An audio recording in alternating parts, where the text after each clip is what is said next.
മുനമ്പത്ത് ആർക്കും കുടിയിറക്കൽ നോട്ടീസ് നൽകിയിട്ടില്ലെന്ന് Waqf board chairman M K Zakir. Notice നൽകിയത് ബിസിനസ്സുകാരായ 12 പേർക്ക് മാത്രമാണ്.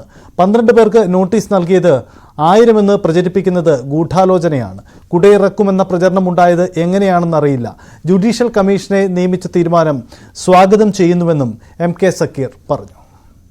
വഖഫ് ചെയ്യുന്ന വസ്തു എന്ന് പറഞ്ഞാൽ അടിസ്ഥാനപരമായി അതിന്റെ രേഖകൾ വഖഫാവണം.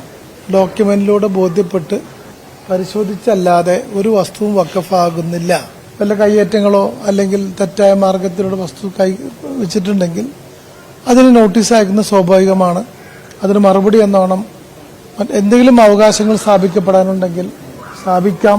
അനാവശ്യമായ പ്രചരണങ്ങൾ നടത്തി വെറുതെ കുഴപ്പമുണ്ടാക്കിക്കൊണ്ടിരിക്കുകയാണ്. അവരെ രേഖകൾ ഹാജരാക്കി അത് ഹിയറിംഗ് നടന്നുകൊണ്ടിരിക്കുന്ന വേളയിലാണ് ഇത് ഒരുപാട് വിഷയങ്ങൾ അവതരിപ്പിച്ചിട്ട് കുടിയിറക്കുന്നു എന്നൊക്കെ പറഞ്ഞ് ചർച്ച വന്നിട്ടുള്ളത്. വീട് ഇറങ്ങി പോകണം എന്ന് പറഞ്ഞിട്ടോ ഒരു നോട്ടീസും നൽകിയിട്ടില്ല. ബിസിനസ് നടത്തുന്ന 12 പേർക്ക് അയച്ച നോട്ടീസ് കുടിയിറക്കൽ നോട്ടീസാണ് ചിത്രീകരിക്കുന്നതിനുള്ളൊരു വിഷമമുണ്ട്.